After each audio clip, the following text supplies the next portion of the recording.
Hey again, this is Andy from potatoesandpearls.com, and in this video I'm going to show you how I make my homemade granola.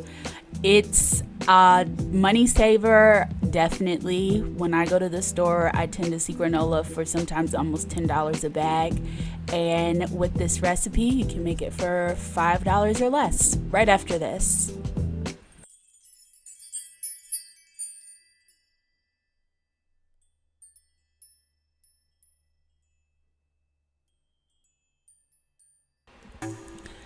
First, you're gonna start with oats. I get the regular oats. I do not get the quick oats, just basic regular oats. Any brand is fine, store brand, Quaker oats, whatever you want to do.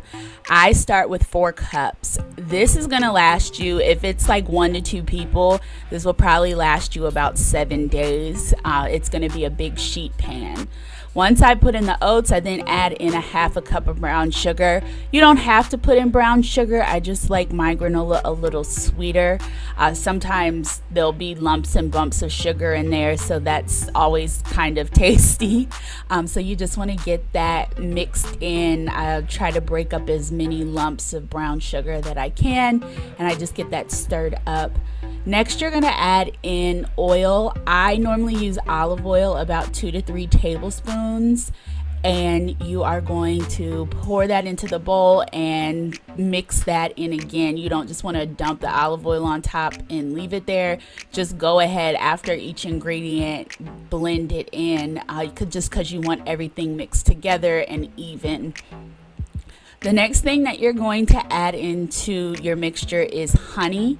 I normally put in about 1/4 to 1/3 cup of honey, and sometimes I'll break it up, like I'll put in a little bit at first and get that stirred in, and then I'll add in a little bit more and get that stirred in, just so I'm not working with some big hunk of honey in the middle of the oats.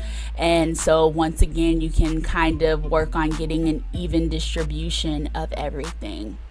And so I decided to add in a little bit more honey, as you can see here, and I'm going to then stir in that just to make sure it gets all blended into my oats.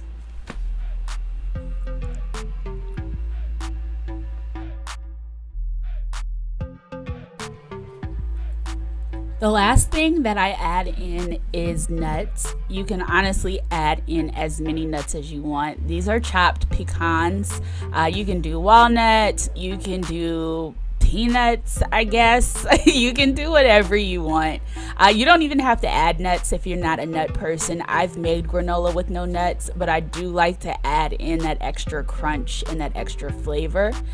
You want to make sure that you had your oven preset to 300, so it should be at 300 now. And you want to put down some wax paper, and this wax paper is sprayed with cooking spray, so my granola won't stick as much to the wax paper. So I am going to go ahead and dump my granola mixture out onto the wax paper. It's not going to really be sticking together just yet. It should be for lack of a better term, a wet consistency. And once you get it dumped out, you're going to make 1 layer of the mixture. So you just want to make sure that you get it spread out. You don't want like a big pile of oats and stuff in the middle of a pan, like a big circle. You just want to make sure you get it all spread out into 1 even layer, and you're going to put it in the oven for 10 minutes. And once again, that was at 300 degrees.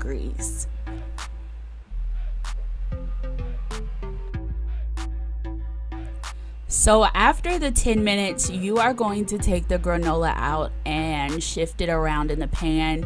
You kind of want to flip it in a way just to make sure that all sides, every piece is getting toasted and baked in the oven. And then you're going to put it back in the oven for 10 more minutes.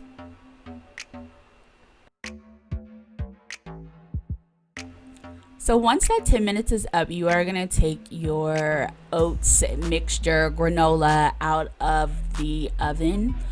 It is going to look honestly exactly the same except a little browner. But with granola, when you make it yourself, you have to let it sit.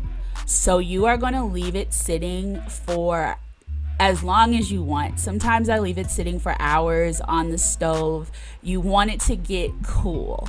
So once it gets cool, it turns into this, where you can see I have to dig a spoon into it to get the pieces broken up off of the tray.